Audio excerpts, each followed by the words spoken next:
Vamos a comenzar. Perfecto. Y esta conferencia luego va a aparecer en el canal de YouTube de la Universidad Católica Andrés Bello. Bueno, bienvenidos todos, muy buenas tardes. Mi nombre es Tulio Ramírez, soy el director del doctorado en educación de la Universidad Católica Andrés Bello. Como ustedes saben, con cierta frecuencia organizamos estas masterclass con profesores invitados. En esta oportunidad tenemos al profesor Fidias Arias. El profesor Fidias Arias es profesor de la Universidad Central de Venezuela, también de la Universidad Católica Andrés Bello. El profesor Fidias Arias es doctor en Ciencias Sociales y es un prolífico autor. Ha producido no solamente libros, sino también artículos científicos en revistas arbitradas y es un experto conocedor del área de metodología. Esta tarde el doctor Fidias Arias nos va a acompañar con la conferencia titulada Tendencias actuales de la investigación educativa.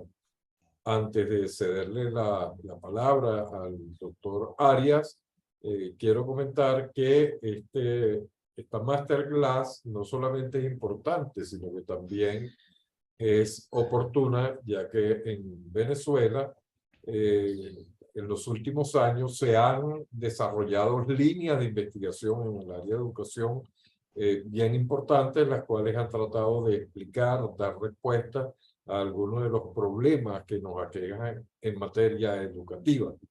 De tal manera que para los jóvenes investigadores, para los tesistas, es sumamente importante escuchar de viva voz, de manos de un experto, un poco la identificación de cuáles serían esas tendencias cuanto a investigación educativa, no solamente en Venezuela, sino inclusive en el mundo. Y hoy, si están conectados amigos de algunos países de América Latina, pues también de igual manera van a obtener una información privilegiada sobre un tema, repito, que está sobre el tapete porque en esta parte del mundo la investigación educativa está adquiriendo un nuevo impulso. De tal manera, doctor Fidias, que de antemano le agradezco la deferencia de haber aceptado la invitación a dictar esta masterclass y los compañeros que nos están acompañando esta tarde, pues muchas gracias, bienvenidos y no me queda más que darle la palabra al doctor Fidias. Doctor Fidias, usted tiene aproximadamente unos de 40 a 50 minutos para la exposición. Luego vamos a abrir un espacio de preguntas y respuestas por parte de los que hoy nos están acompañando. Y para ello vamos a utilizar el link de preguntas y respuestas. Yo me encargaría de, luego de la conferencia, de moderar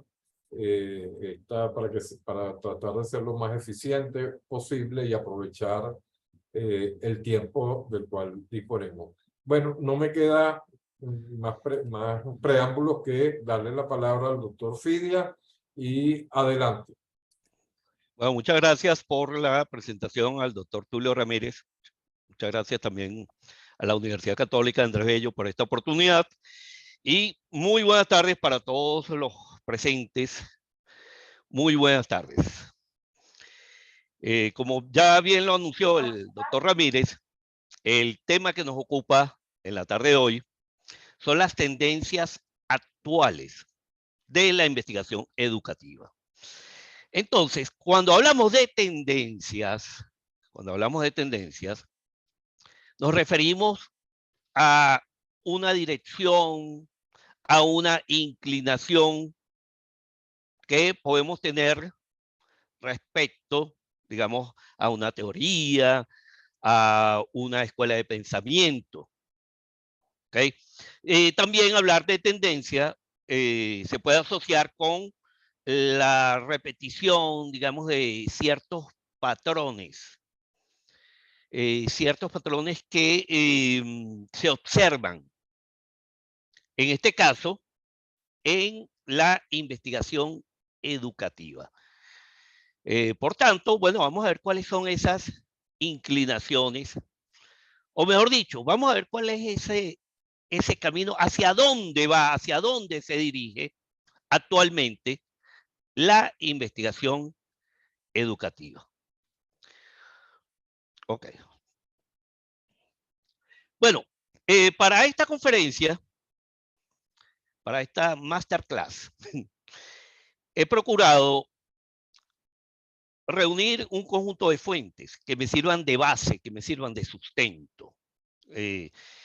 Es común, pues, en las redes sociales y en círculos académicos que a veces damos conferencias, pero fundamentalmente basadas en nuestra experiencia y en muchos casos, bueno, también se involucra allí la opinión. Y bueno, yo en este caso traté en lo posible, de utilizar fuentes que me aproximaran hacia lo que realmente son esas tendencias. Entonces, ¿cuáles son esas fuentes? Bueno, en primer lugar, la literatura científica sobre el tema. En primer lugar, artículos publicados en revistas científicas, es decir, artículos arbitrados e indexados.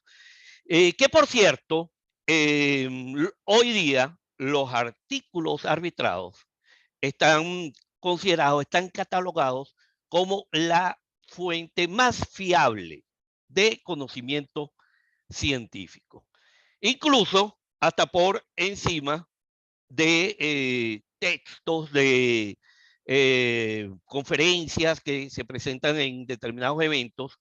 El artículo científico tiene unas particularidades que lo ubican pues en la cima de la mayor evidencia científica. ¿De acuerdo?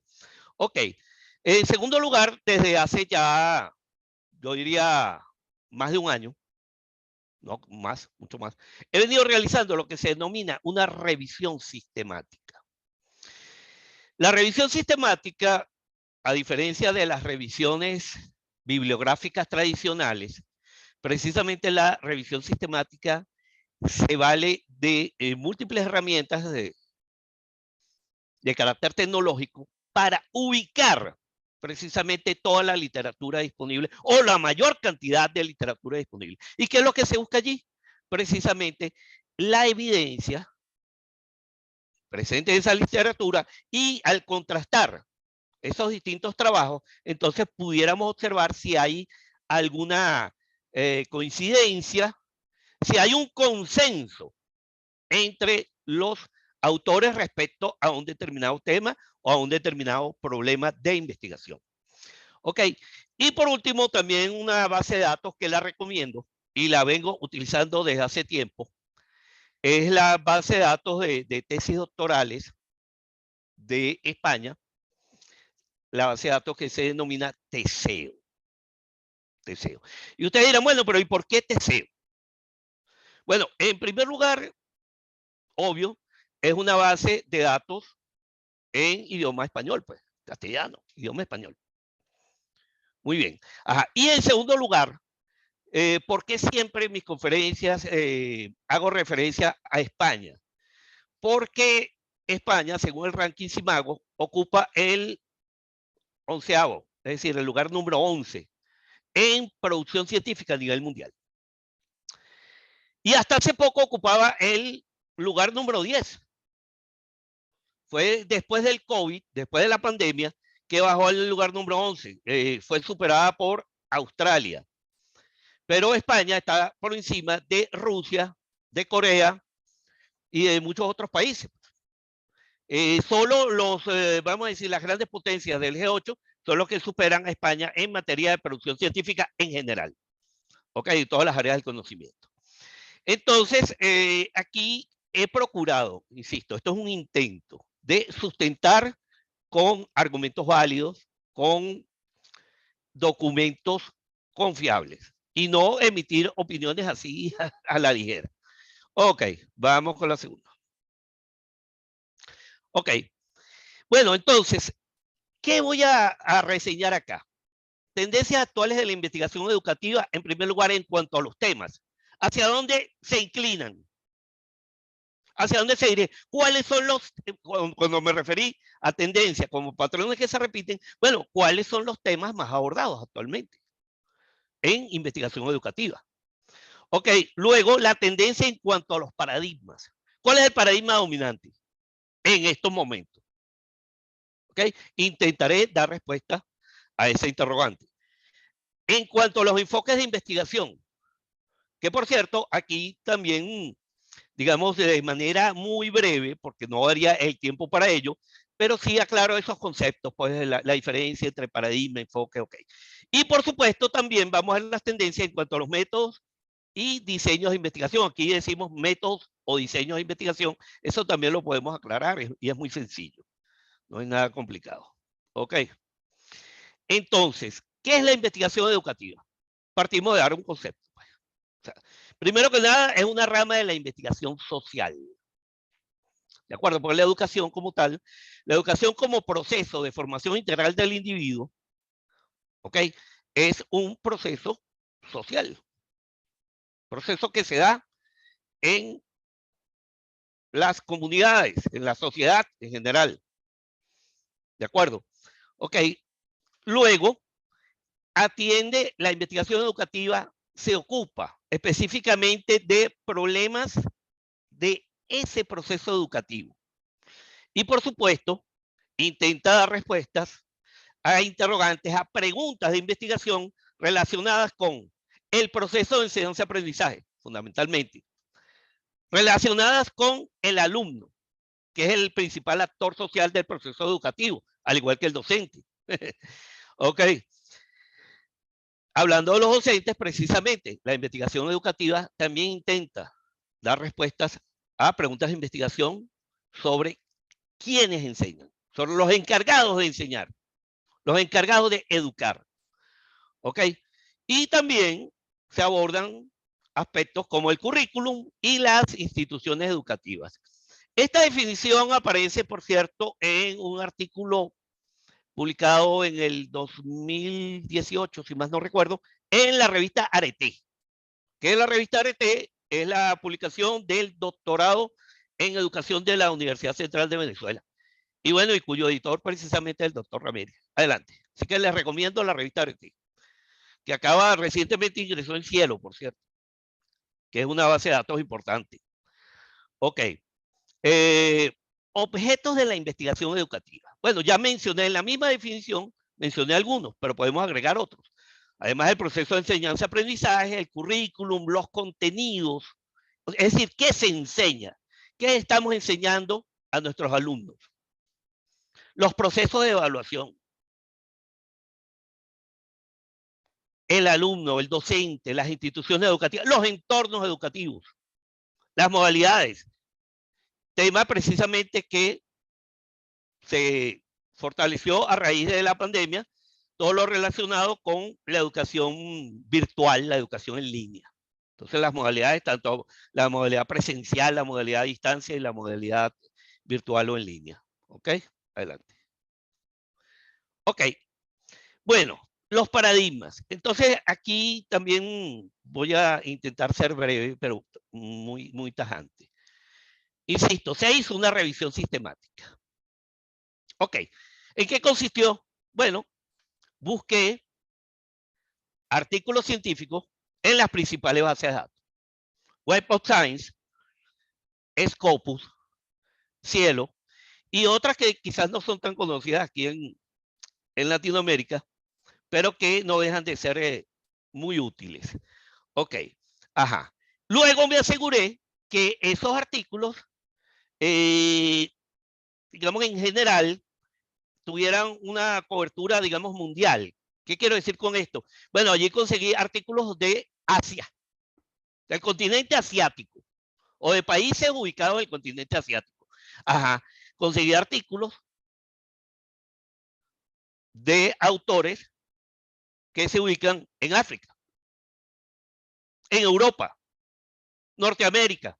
Latinoamérica. En Australia, de Australia también conseguí artículos. Bueno, y entonces allí conseguí, volvemos a lo del patrón, el consenso. Entonces, en cuanto a los paradigmas, repito, la evidencia, el hallazgo me dice, paradigma positivista, ¿ok? También llamado hipotético deductivo y empírico analítico. Ajá. Que más adelante vamos a ver que hay una versión del pospositivismo. Eso trajo confusión acá en Venezuela y quizás en otras partes la aclararemos acá. Ok. El paradigma interpretativo, también llamado constructivista.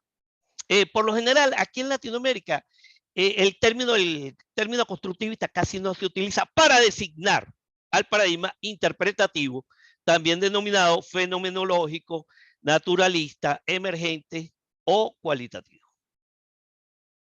Ok. Incurrimos en errores. Fíjense que lo digo en primera persona de plural. Incurrimos. Cuando pensamos que de repente que el paradigma emergente es otro paradigma, que es un paradigma distinto. No, no. Sencillamente, cuando profundizamos en la lectura acerca del paradigma emergente, nos damos cuenta que se está refiriendo al mismo paradigma interpretativo, constructivista, cualitativo. ¿De acuerdo? Y también revisando, insisto, haciendo una revisión sistemática de la literatura, nos encontramos que una de las denominaciones que se le ha dado al paradigma interpretativo, constructivista, es paradigma emergente. ¿Ok? Bueno, por supuesto, el paradigma sociocrítico y algo que reitero, así como que el término constructivista no estaba muy arraigado acá en Latinoamérica, bueno, mucho menos el término acerca del paradigma pragmático. Eso aquí, es más, he realizado publicaciones en las redes y he visto comentarios que dicen que si estoy loco. yo no tengo la culpa, yo conseguí evidencia científica. Y ustedes dirán, bueno, ¿dónde está publicado eso, profesor? Bueno, un momento. Producto de esa revisión sistemática, se ha elaborado un artículo, pero usted sabe que cuando uno envía un artículo a una revista, esos son varios meses, por no decir varios años, para esperar la publicación. Pues. ¿De acuerdo? Pero tengo las referencias y están totalmente a la orden. Ok, mira, el caso de los paradigmas según Guba y Lincoln. Fíjate que ellos dicen paradigma de incompetencia en la investigación cualitativa. En investigación cualitativa. Y ellos hablan de investigación cualitativa y entonces en ese cuadro incluyen, fíjense lo que incluyen, positivismo. Positivismo. Y pospositivismo. Aquí solo voy a referirme a la diferencia. El pospositivismo vendría a ser como una versión avanzada, una versión mejorada del positivismo y no como creímos aquí en una época que el pospositivismo era el paradigma cualitativo. Pues no, no es así. Sigue teniendo las raíces, los fundamentos del pospositivismo. ¿En dónde está la principal diferencia? En la dimensión ontológica, porque el positivismo se basa en el realismo ingenuo y dice pues que podemos captar la realidad de manera completa, en su totalidad, de manera perfecta, y bueno, y eso es precisamente una ingenuidad. ¿Ok? Mientras que ya el pospositivismo reconoce, sí, momento, podemos captar la realidad existe independientemente de nuestra conciencia, es una realidad externa, sí, pero no la podemos captar en su totalidad ni tampoco de manera completa y perfecta. La podemos captar de manera probable. Y aquí entra a jugar un papel muy importante la estadística, con cierto margen de confianza y por supuesto con un porcentaje de error. ¿De acuerdo? Ok, esa es la principal diferencia. Y aquí hay algo interesante que mencionan Guba y Lincoln, y es que en el pospositivismo ya, además de los métodos tradicionales, el método experimental tradicional, también se emplean métodos cualitativos. Es cuestión de leer, es cuestión de leer. Ok. Bueno, siguiendo con el asunto de los paradigmas, cuando me preguntan, bueno, profesor, pero ¿y de dónde sacó usted eso de paradigma pragmático? ¿De dónde lo sacó? Bueno, muy sencillo. Yo llegué y comencé una búsqueda sencilla, no una revisión sistemática como tal, sino una búsqueda sencilla. Introduje unas palabras claves o descriptores, pero en inglés. Ustedes van a decir, ¿y por qué, profesor? ¿Pero por qué en inglés? Bueno, igual existen datos objetivos que aproximadamente casi el 90% de la literatura científica está en idioma inglés. Entonces hay que buscar literatura en idioma inglés. Además, también sabemos que así como España está en el lugar 11 en materia de producción científica a nivel mundial, los Estados Unidos sigue estando en primer lugar por encima de China.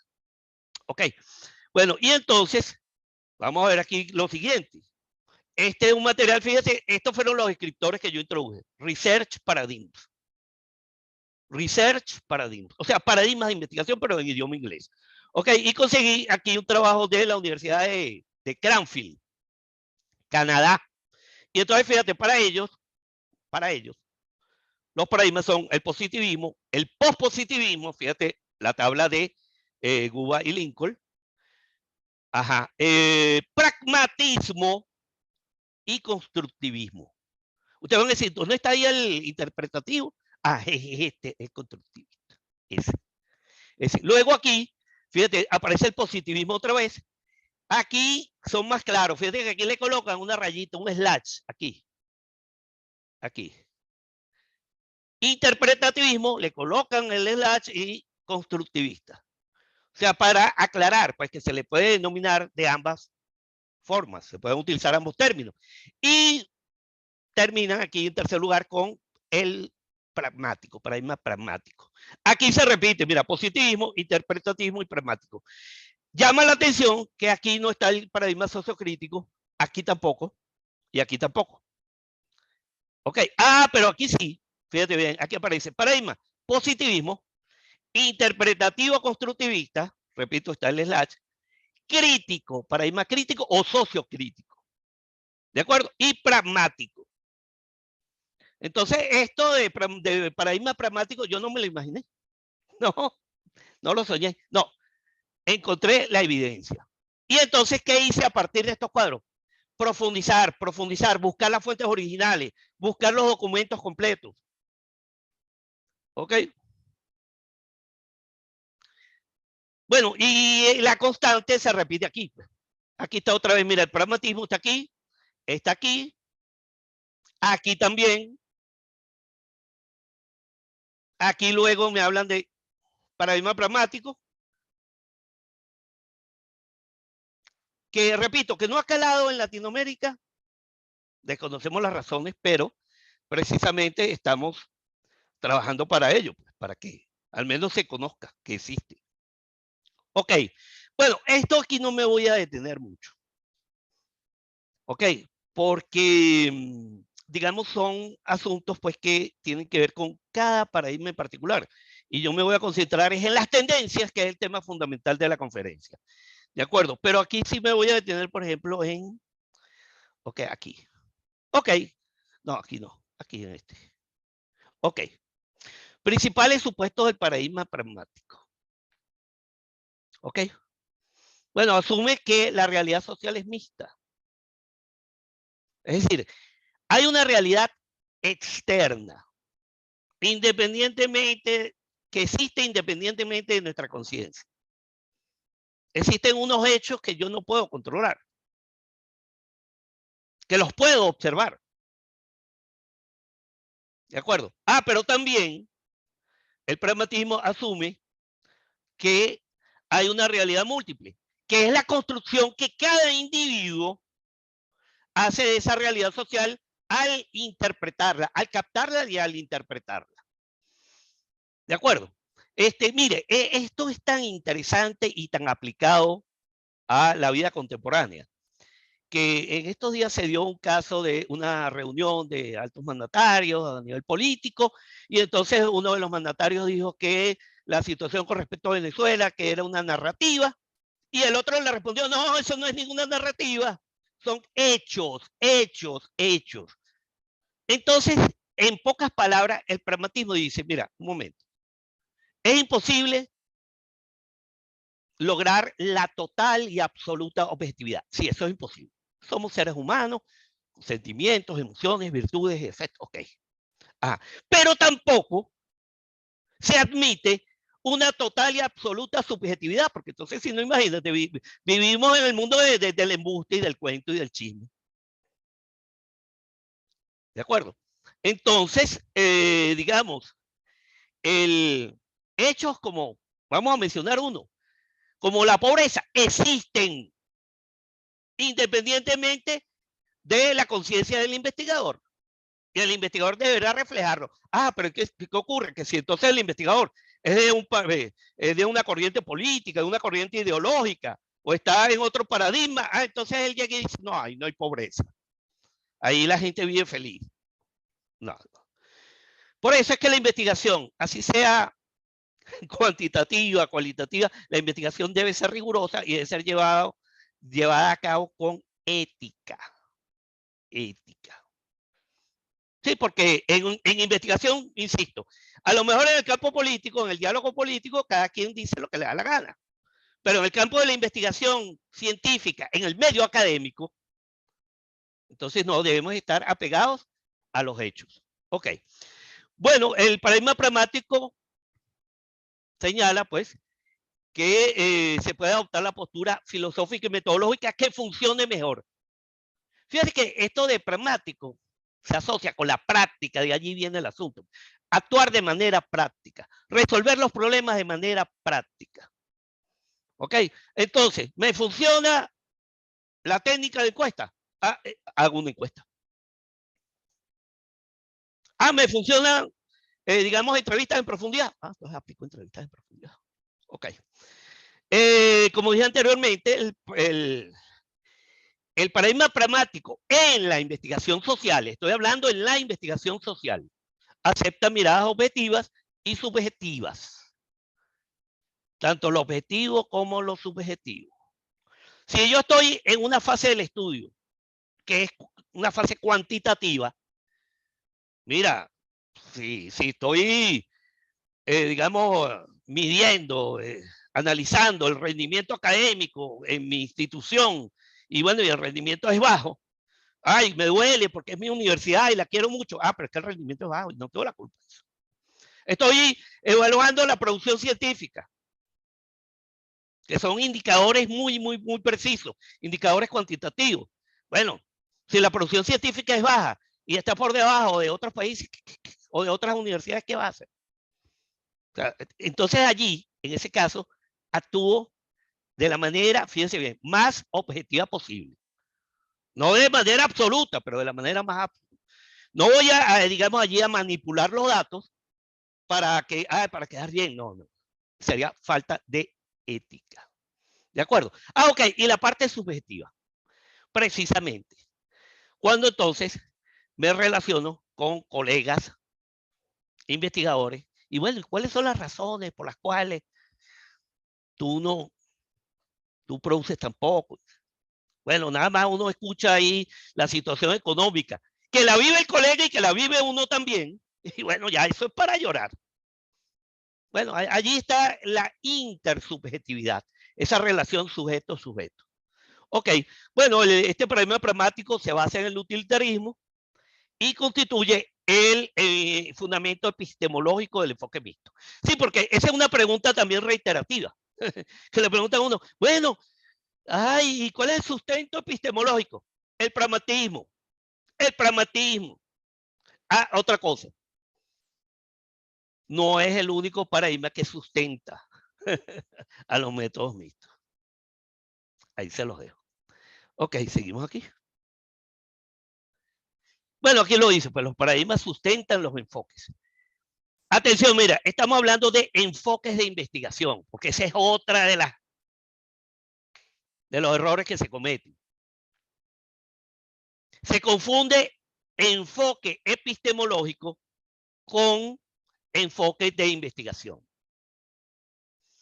Igualmente, hice una revisión. Tengo aquí carpetas con, no voy a decir miles, pues estaría exagerando.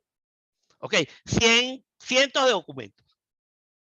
Ok, de hecho, usted hace la búsqueda en internet, en Google. Ok, Y usted coloca enfoques epistemológicos. Y les voy a decir, los enfoques epistemológicos en realidad son corrientes epistemológicas.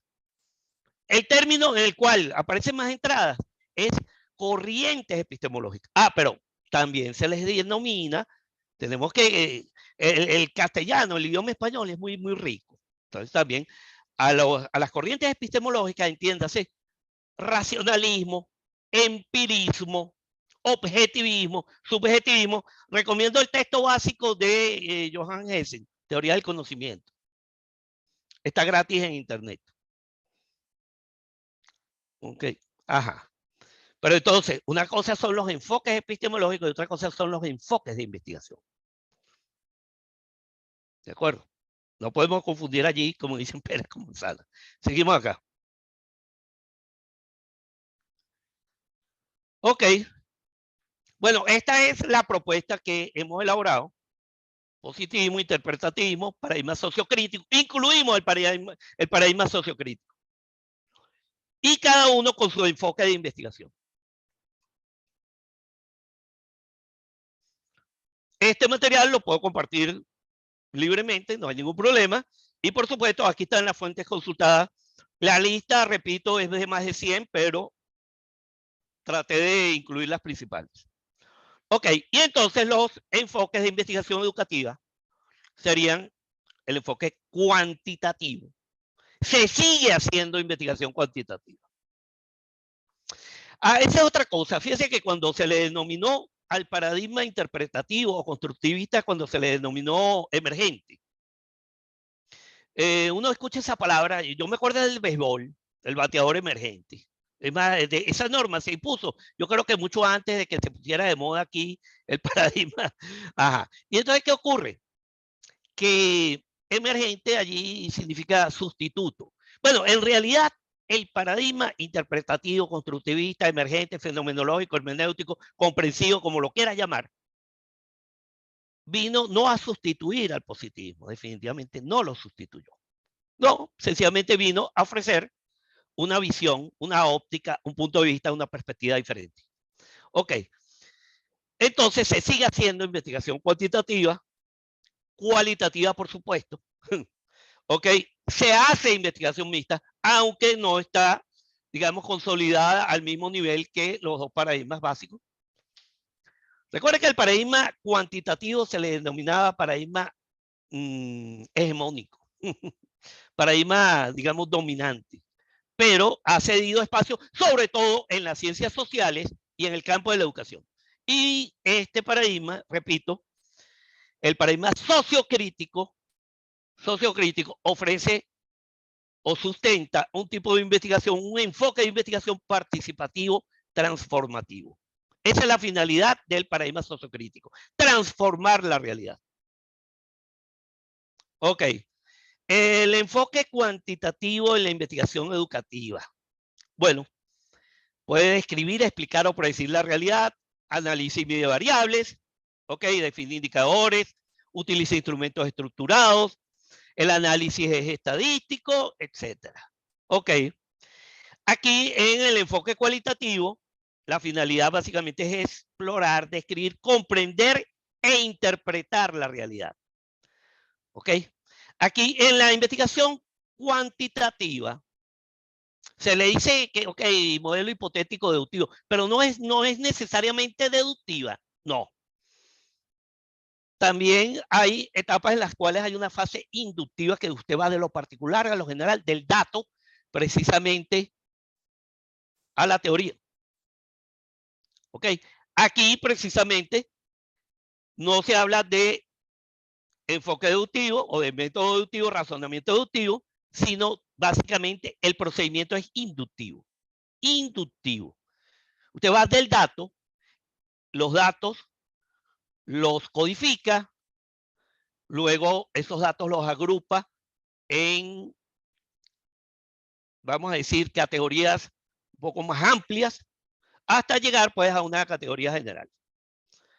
Ok, vamos aquí. Bueno, el enfoque participativo. Mira, esto es importante aquí. Los miembros de una comunidad educativa son los que poseen más conocimientos acerca de sus problemas y necesidades. Otra de las cosas es que el enfoque participativo no busca el descubrimiento científico. Lo que busca es la transformación de esa realidad y, por supuesto, solución de ciertos problemas prácticos, satisfacción de algunas necesidades. Por eso es que este enfoque aborda problemas, vamos a decir, muy locales, problemas a nivel micro. ¿De acuerdo? Este enfoque no está dirigido a la construcción de teoría. Porque a veces le preguntan eso a uno, mire, que si yo con un IAP puedo construir una teoría. Momento, pero ¿cuál es la finalidad? La finalidad no es lograr una transformación, un cambio, resolver un problema práctico. O sea, no veo cómo vas a construir allí la teoría. A menos que entonces, precisamente, involucres allí otro enfoque de investigación que te permita construir la teoría. Ok, seguimos acá, espérense. Segundo aquí, que estoy aquí. A ver. Ok, el enfoque mixto. Entonces, fíjate, el enfoque mixto, y ustedes dirán que puede mezclar todo. Bueno, ¿cuál es el problema que se mezcla? El eclecticismo existe, bueno, desde la antigüedad. Y eso se aplica en muchas esferas de la vida. En el arte se aplica mucho el arte ecléctico. ¿De acuerdo? Incluso en la antigüedad también había posturas intermedias que tomaban elementos de posturas opuestas.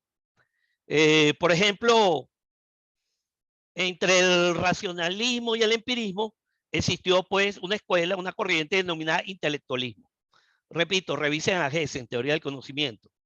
Ok, bueno, si trasladamos eso aquí a la actualidad, entonces en la investigación educativa, usted puede aplicar y combinar tanto en una misma investigación. Esa es la gracia. En una misma investigación, tanto un enfoque cuanti como un enfoque quali y transformativo. Se utilizan técnicas, diseños cuantitativos, cualitativos. Ajá. Y lo más importante, al final, ¿cómo se integra eso? Lo he explicado muchas veces. No es que usted va a agarrar una licuadora y va a meter todo y lo va a mezclar. No, no, no. Esto es muy ordenado, esto es muy riguroso, esto es serio. Usted realiza, según el tipo de diseño, si es simultáneo o concurrente, o si es secuencial, usted realiza primero una etapa, por ejemplo, cualitativa, ¿ok? Y allí desarrolla todos los elementos de investigación cualitativa. Luego su etapa cuantitativa, ¿ok? Se analizan los datos por aquí con el ATLAS-T y por acá con el SPSS, y al final los datos, fíjense bien, ok, aquí hay datos numéricos, aquí hay datos verbales, pero al final la discusión de los datos se hace con palabras y las conclusiones se expresan en palabras, no en números. Entonces, para usted integrar eso, usted lo contrasta y hace lo que se denomina triangulación. Pero esto es un tema para otro webinar. Ok, triangulación. Ok, aquí sí voy entonces con las... Fíjense bien, mire, esto. Investigadores españoles, Javier Murillo y una dama de apellido Martínez Garrido, en 2019 escribieron un artículo producto de una investigación en la cual, fíjense bien, ellos revisaron en total 1086 artículos publicados en revistas arbitradas, publicadas por autores o investigadores latinoamericanos.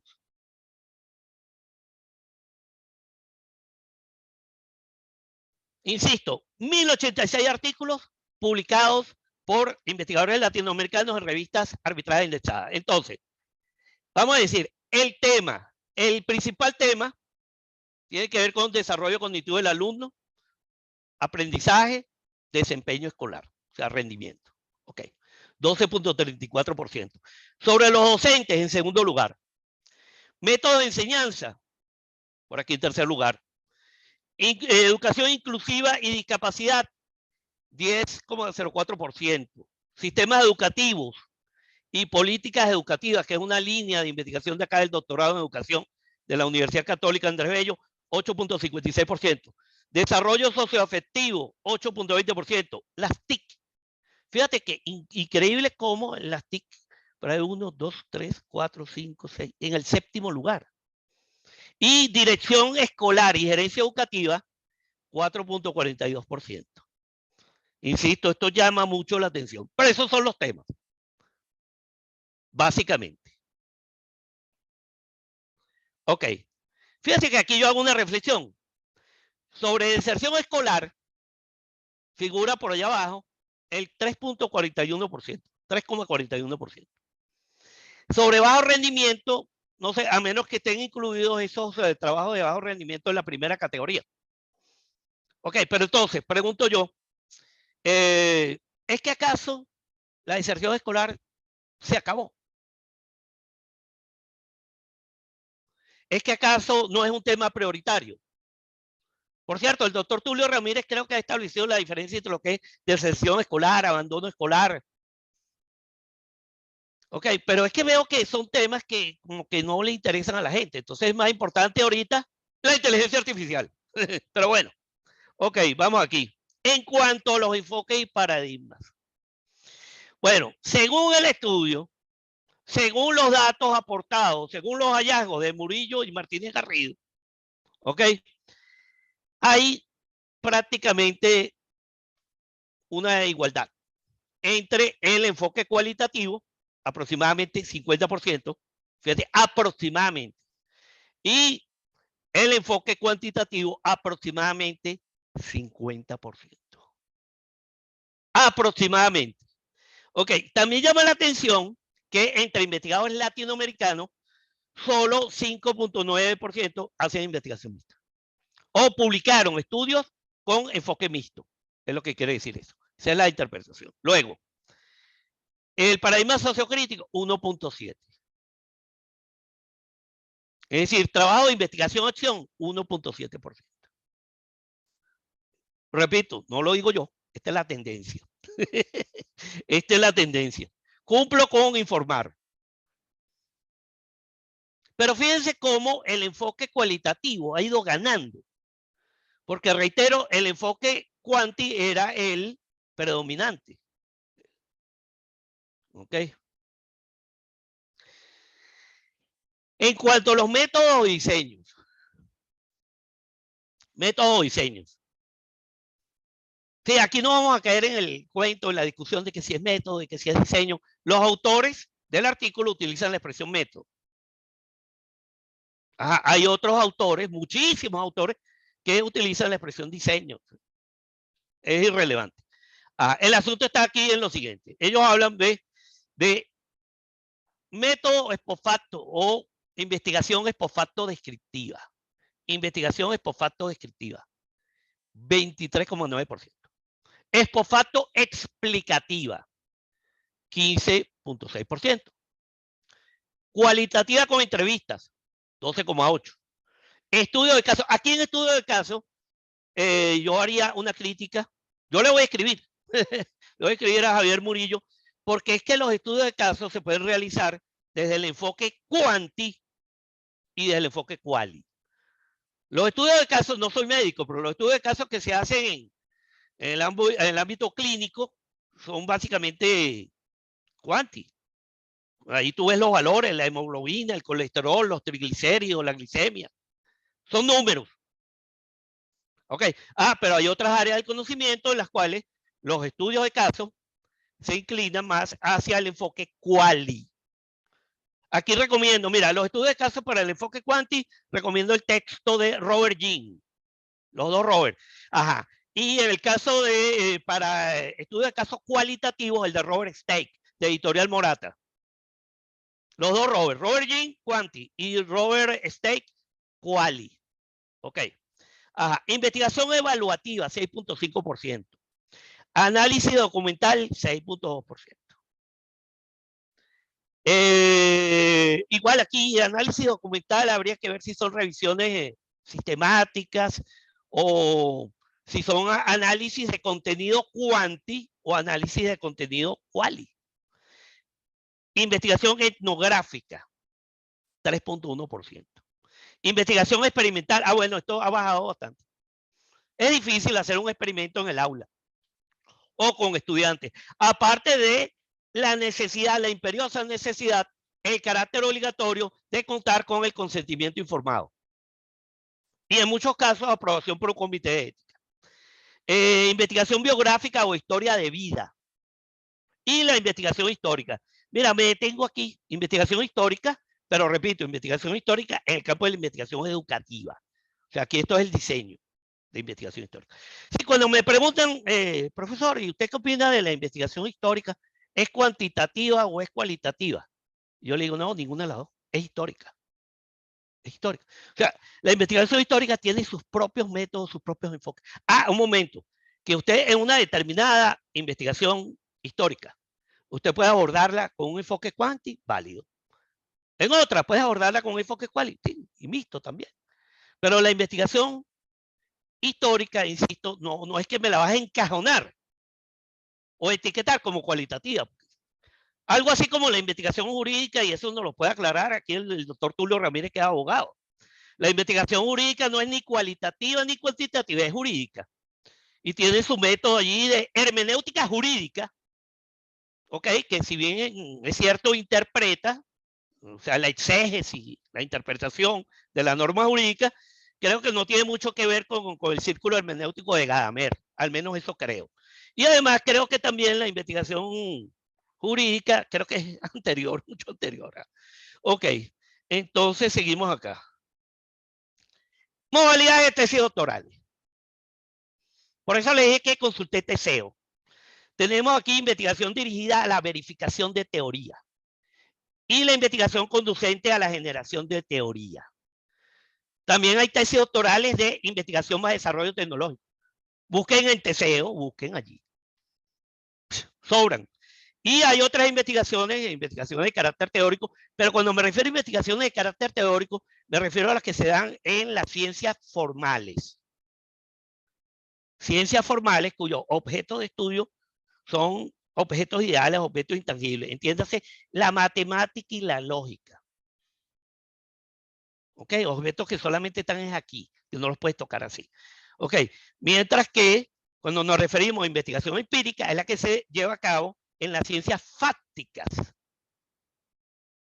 ¿Ok? Allí sí podemos observar los hechos y tocar objetos. ¿De acuerdo? Ok. Ajá. ¿A dónde quiero llegar con esto? Ah, qué bueno que a veces también se le exige al tesista. No, es que tu tesis tiene que ser una teoría o un constructo. El constructo. Mira, en estos días, eso ya desde hace años ya yo veía que una tesis por allá en El Tigre, Estado Suárez, aquí una región de Venezuela, generar un constructo teórico, el objetivo general. Y entonces una tesis aquí en el doctorado de herencia de las letras, generar un constructo, el mismo objetivo o la misma estructura del objetivo. Total que después, en una me correspondió ser jurado, no voy a decir en cuál, y pregunté, bueno, ¿y qué es para ti un constructo teórico? Ahí es donde vienen los problemas. Ahí es donde vienen los problemas. Que si no se tiene claro que es un constructo teórico, por supuesto que no lo puedes desarrollar. Ok. Y repito, no es la única modalidad de tesis doctoral, porque a fin de cuentas, cuando usted revisa la literatura, la extensa, la muy amplia literatura, todos coinciden en que una tesis doctoral es una investigación. Sí, pero una investigación que aporte un conocimiento relevante para la disciplina. Ok. Bueno, ¿y de dónde salió eso de formular modelos o diseñar modelos? Bueno, si no me equivoco, viene pues de nuestro maestro, Víctor Morles. Tuve el honor, el privilegio de ser su alumno. ¿Ok? Él dice, bueno, que los trabajos clase 4 son trabajos de mayor complejidad que consisten en inventar nuevas teorías o modelos y cuyo mejor exponente es o debe ser la tesis doctoral. Pero fíjate lo que él dice más abajo, porque es que la gente a veces lee de manera descontextualizada. Entonces dice, bueno, en un país específico, producir una determinada tecnología puede tener mayor pertinencia que producir una teoría. Japón o China actualmente no hace mucha investigación básica, hacen ese desarrollo tecnológico.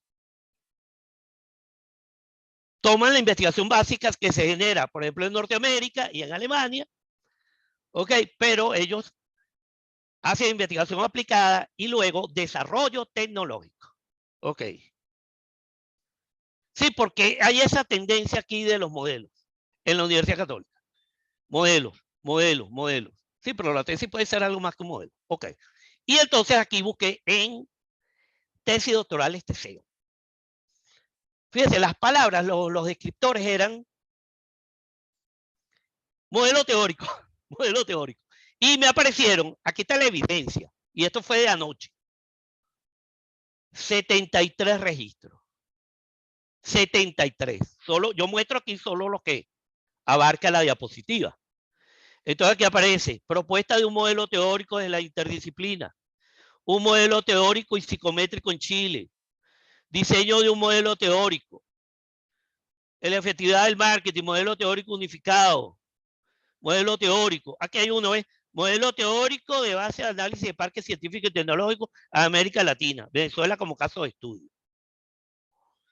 Sí, efectivamente, la tesis doctoral puede, una de sus modalidades puede estar dirigida al desarrollo, al diseño de modelos teóricos, que son modelos explicativos y predictivos, no modelos operativos. Cuidado con eso. A ver, como me dijeron que terminara en 45 minutos, vamos a ser disciplinados. Y entonces, las tendencias más recientes son, o sea, los trending topics, las TICs, a pesar de que no concuerda con el resultado de Murillo, el COVID-19, ok, y la IA, inteligencia artificial. Ok, investigación online, es decir, etnografía, estudios bibliométricos, todo eso ahora se hace en línea. Imagínense que usted antes iba a hacer un estudio bibliométrico de una tesis o de tesis y usted se iba a la biblioteca a buscar las tesis. Ahora no, ahora te vas a internet al repositorio. Revisiones sistemáticas de la literatura científica.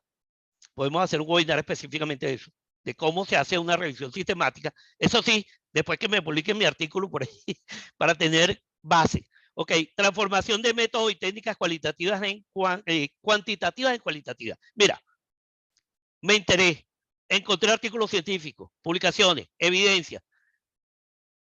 Se utiliza el método Delphi cualitativo, que por excelencia eran cuanti. Se utilizan técnicas proyectivas cualitativas, muy empleadas en el campo de la psicología, pero en el campo de la psicología eso estaba asociado a la psicometría y entonces al final era un análisis cuanti, pero se está utilizando esas técnicas proyectivas en investigación quali. Y también se están haciendo igual, mira, las encuestas. Uno decía, no, vale, pero es que la encuesta es cuanti y la entrevista es quali.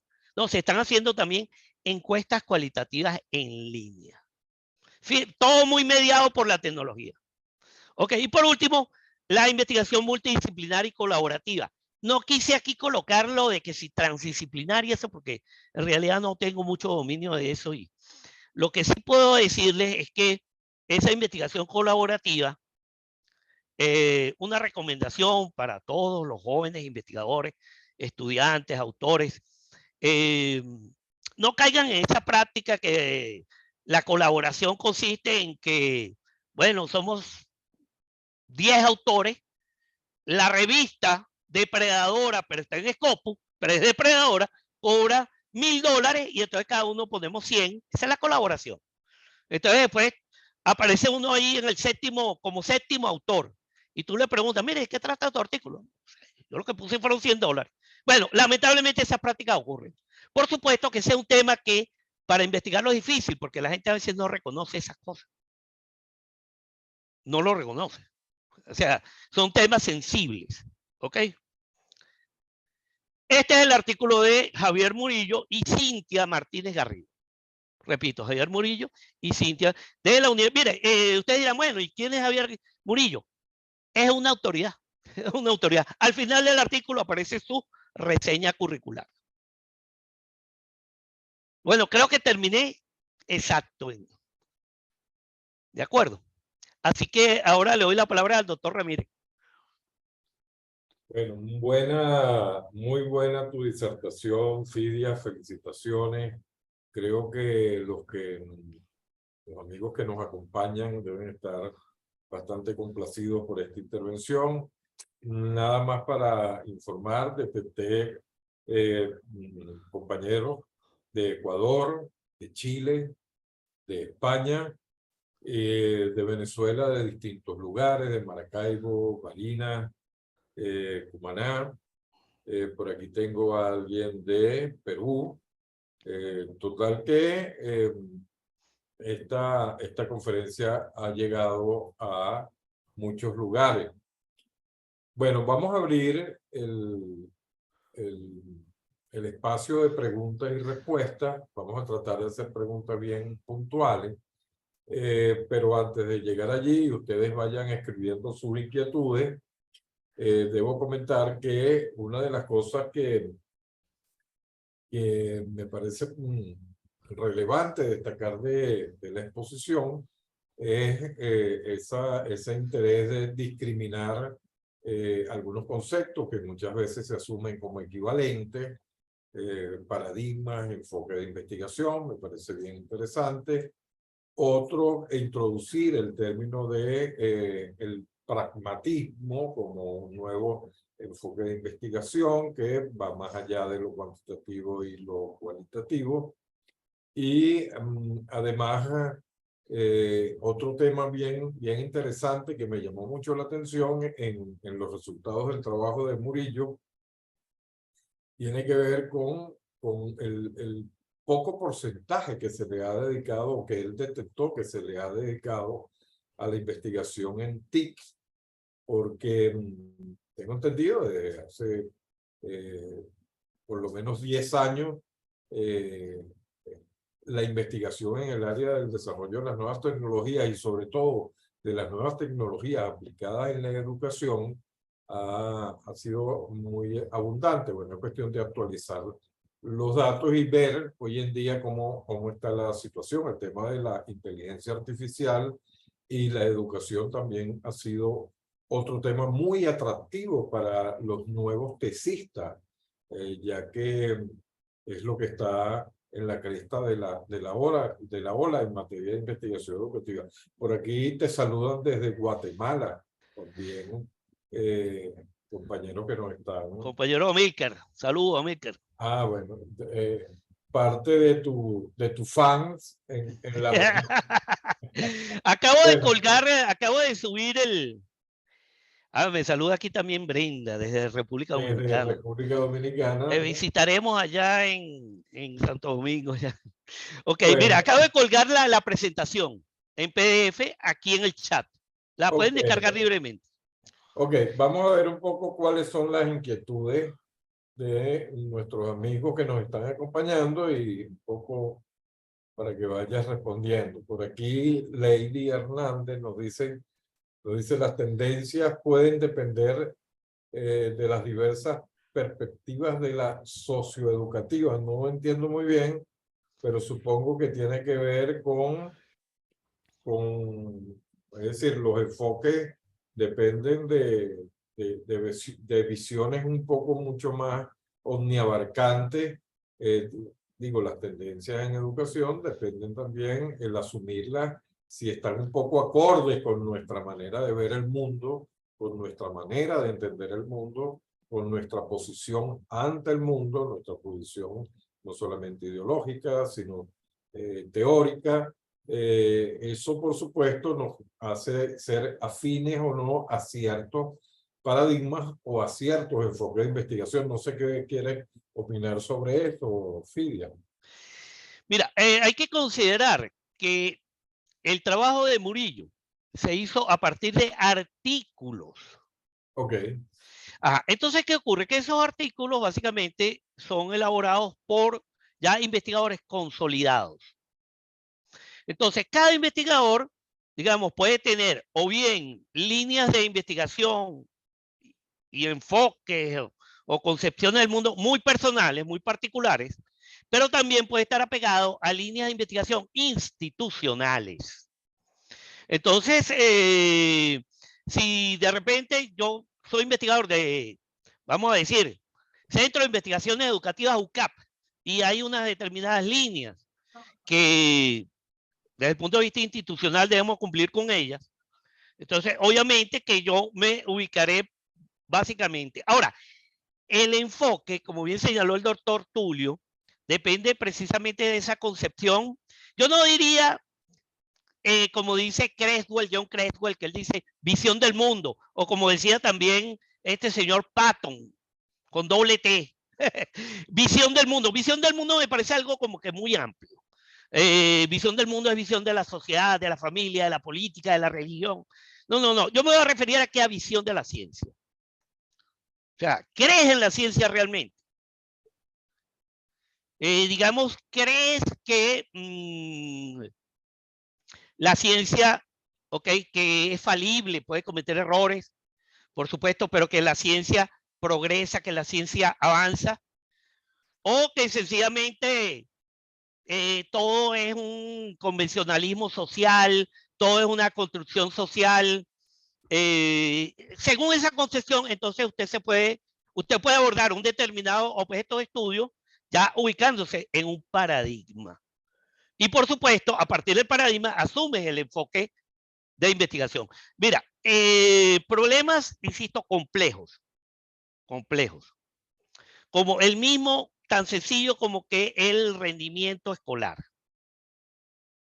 Pueden ser abordados desde un enfoque cuanti, es decir, un paradigma positivista que te dice, no, cuantifica, ve las calificaciones, analiza ahí cuál es la media, cuál es la desviación, cuál es el promedio de notas. Ah, pero un momento, vamos a analizarlo desde la óptica del protagonista, del actor social, el muchacho, los padres, la familia, el entorno. ¿De acuerdo? Entonces, por eso es que aplaudo esa perspectiva pragmática. ¿Por qué? Porque te permite a ti ser libre. Yo no estoy atado a ningún paradigma. Eso de que le ponen etiquetas a la gente, ay, fulano es positivista. No, no, no, fulano, él es cualitativo. No, no, no, no, dejémonos de etiquetas, que aquí lo importante es hacer investigación bien hecha. ¿De acuerdo? Y para ello, repito, hay fenómenos de carácter social que son muy complejos y que pueden ser abordados a través de los distintos enfoques. Ok. Muy bien. Por aquí tenemos otras preguntas. Hago un paréntesis. Te saluda la profesora Zuli Millán de la Escuela de Educación. Ah, Zuli, cómo no, igualmente, un abrazo, Zuli. Bueno, Giovanni Valladares y otro asistente anónimo hacen la misma pregunta. Creo que la respondiste en tu intervención. Un poco preguntan sobre el tipo de revisión que hiciste de los documentos. Colocan 3 alternativas, si fue Paraguas, de alcance. Ok. Sí, mira, hay 13, fíjate bien, mira. Les voy a compartir aquí también unas imágenes para que ustedes las descarguen. Son unos tips que yo publico. Actualmente hay 2 grandes tipos de revisiones. Las revisiones tradicionales, fíjense el término, tradicionales, que son las revisiones bibliográficas, revisiones de la literatura, que pueden ser analíticas. Tú agarras un tema y lo descompones en varios tópicos, lo desglosas. ¿Ok? Por eso es que es analítica, cronológica, que lo haces en función de periodos, etapas, el tiempo. ¿Ok? Ajá. Pero hay también, y esto surge del campo de la medicina, las revisiones basadas en evidencia. Y entonces hay 3. La revisión paraguas, que es revisión de revisiones. Entonces yo agarro todos los artículos de revisión y hago una revisión sistemática, inclusive cuantifico. Las revisiones, fíjate, este tipo de revisiones emplea, vamos a decir, procedimientos tanto cualitativos como cuanti. Ok. Está la revisión de alcance. La revisión de alcance tiene que ver más bien con la ubicación geográfica de los trabajos de investigación y de los, vamos a decir, las comunidades académicas, los contextos donde un determinado tema, un determinado trabajo de investigación ha tenido impacto. Y la tercera es la revisión sistemática. La revisión sistemática se basa fundamentalmente en trabajos originales. Entonces, ¿qué pasa? Que ese trabajo de Murillo, ojo, usted dirá, trabajo original. Sí. Así, esos artículos en los cuales usted busca el dato primario, se le denomina así, artículos de investigación originales. Las revistas científicas los denominan así. ¿Ok? Para distinguirlo de los artículos de revisión. Ajá. Pero ¿qué ocurre? Que las revisiones sistemáticas hoy día se consideran, como están basadas en evidencia y que además cumplen con todo un método que puede ser, fíjense lo que voy a utilizar aquí, puede ser conducente a la replicabilidad. O sea, si yo hago una revisión sistemática, usted puede consultar las mismas bases de datos que yo, puede colocar, fíjense bien, la misma ecuación de búsqueda. ¿Qué es la ecuación de búsqueda? La combinación de palabras sumados a los operadores booleanos. Que yo diga, por ejemplo, pragmatismo y ciencia. Pragmatismo y ciencia. O sea, ahí está el operador booleano. Puede ser y o puede ser o. En inglés es and, or. Ok, bueno, si yo replico todos esos procedimientos, debería obtener resultados muy aproximados. Por eso es que las revisiones sistemáticas hoy día se les da pues precisamente ese carácter de una nueva modalidad de investigación, aunque se llame revisión, pero es investigación original. ¿De acuerdo? Hay otro aspecto que me gustaría que comentara y tiene que ver, porque no lo vi en la clasificación que hace Murillo, tiene que ver con qué es lo que más se hace en materia educativa en las investigaciones. Se hace investigaciones sobre educación o investigaciones educativas. Me explico. La investigación sobre educación se puede hacer desde disciplinas disímiles. Sociología de la educación, psicología de la educación, historia de la educación. Pero la investigación educativa, que es la investigación que es la que naturalmente le corresponde hacer a los docentes en su laboratorio natural, que es el aula de clase, para lograr mejores métodos de aprendizaje, para lograr estrategias eficientes o más eficaces para la enseñanza. Es decir, la investigación estrictamente educativa. No vi en la clasificación de Murillo esa distinción. Sí, pero pareciera, no sé si estás de acuerdo contigo, que se hace más investigación sobre educación, políticas educativas, bienestar de los docentes, etcétera, que investigación educativa estrictamente. No sé qué opinas. Bueno, claro, según, fíjate bien, dos detalles acá. Que los 1086 artículos que consultaron Javier Murillo y Cintia Martínez Garrido provienen de revistas de investigación, pero revistas de investigación educativa. O sea, un ejemplo, revista de pedagogía UCB, un ejemplo. Arete, Educere, o la revista de Educación 21, que es la revista de la Universidad Nacional de Educación a Distancia de España, que es una revista Q1. Okay.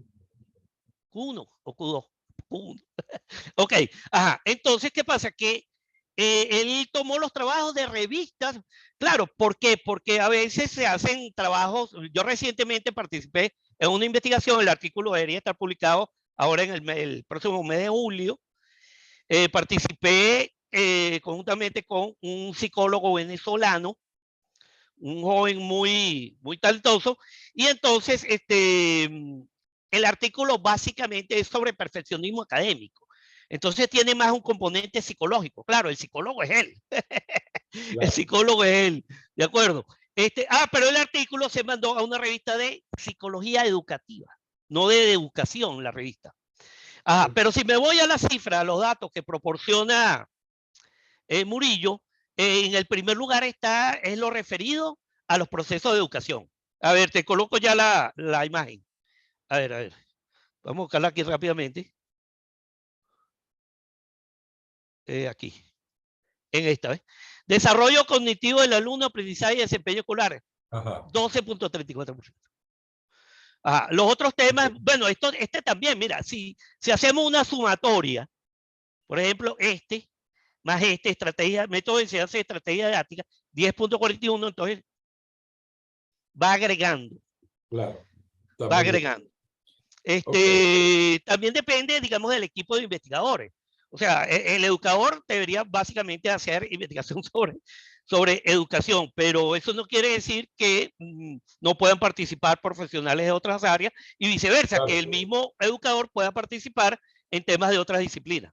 claro, claro, por supuesto, por supuesto. Vamos Mira, revisar a aquí. ver, aquí en las preguntas, Sí, hay el una estimado pregunta. Giovanni, para responderle rapidito, Giovanni Valladares. Ajá, bueno, ya te respondí que básicamente lo que yo estoy haciendo, he venido haciendo, es revisión sistemática. Ok, quizás si alguna vez veo algunos artículos de revisión, eso le puede dar un carácter pues, de revisión paraguas. Pero lo que tú señalas acá, Prisma. Prisma es una declaración, ok, sobre, o un protocolo sobre las normas a seguir para que esas revisiones tengan realmente una rigurosidad, una sistematicidad. Por ejemplo, en ese protocolo Prisma, que es de 2020, una de las cosas es que los títulos, usted siempre va a encontrar, por ejemplo, pragmatismo e investigación, punto, revisión sistemática. O sea, el protocolo Prisma exige o recomienda pues que en el título siempre esté especificado el tipo de revisión. ¿De acuerdo? Muy bien. Darjelin Silva hace una pregunta bien interesante. Ella se pregunta por qué el sesgo de algunas universidades en cuanto a las tesis doctorales cuando exigen capítulos, es lo que entiendo, declarativos sobre el enfoque o el paradigma de investigación. A ver, Dayerlin Silva, ¿cómo estás? El sesgo de universidades. No, mira, yo aquí, fíjate, no sé por qué, pero le doy otra interpretación a la pregunta, ¿no? Mira, en algunas universidades, la mayoría, sin duda alguna, la estructura es una estructura tradicional en capítulos. Capítulos. Si las obras escritas desde el surgimiento, pero ya con la imprenta de Gutenberg, ok, se comenzaron a estructurar en capítulos. Cuando la obra es muy amplia, entonces hay partes, capítulos, y cada capítulo puede tener secciones, subcapítulos, ok. Pero resulta que en algunas instituciones les dio por no colocarle capítulos, o sea, capítulo 1, no, momento 1, momento 2, momento 3. Creo que es a eso lo que se refiere a Yarlín. Okay. Bueno, mire, yo aquí voy a ser respetuoso. Cada quien es libre de ponerle ahí lo que quiera. Pues. Por supuesto que si a mí me llega una tesis donde le pone que si momento 1, una vez me llegó un artículo cuando yo fui editor de la revista. No voy a decir la revista. No, sí, la revista Actividad Física y Ciencia de la Universidad Pedagógica Experimental Libertador, fue editor 3 años, y me llegó un artículo así con esa estructura de momentos. Y yo de manera respetuosa le dije al autor, mira, te sugiero, vamos a ser un poquito serios aquí y le vamos a quitar eso de momento. Y bueno, lo aceptó y no se publicó eso, pues con momentos. No sé cuál es el empeño de cambiarle el nombre a las cosas. A usted no le gustaría que lo llamaran por otro nombre. Si yo me llamo Fidias, no me gustaría que me dieran, no sé, Anacleto. No entiendo por qué le van a cambiar el nombre. Momento hace alusión a tiempo. Capítulo hace alusión a la estructura de una obra. Muy bien, vamos a ir cerrando entonces con esta última pregunta. La hace Cristian Dupuy. Dice lo siguiente: en la UPEL hay un postdoctorado en crecimiento espiritual. También he estado revisando los principales buscadores académicos y veo que el tema de la espiritualidad no religiosa vinculada a la educación está ganando terreno en investigaciones europeas y latinoamericanas. ¿Qué opinión tienes al respecto? Bueno, la opinión, como siempre, es respeto. Respeto y más respeto. Ese postdoctorado, si más no recuerdo, lo coordina una gran amiga, colega, Irene Puigber. Irene Puigber, y creo que está haciendo una excelente labor. Otra cosa, recuerden que un postdoctorado es una actividad académica no conducente a título. No conducente a título. Entonces, si eso es una línea de investigación de carácter postdoctoral, bueno, bienvenida sea.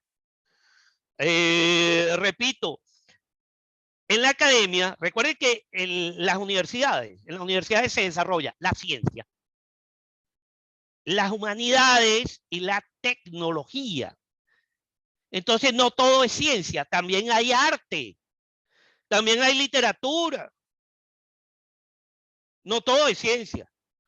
Y eso es producción intelectual. Así que, bueno, mi felicitación para la doctora Irene con su postdoctorado y adelante. Muy bien. Bueno, Fidia,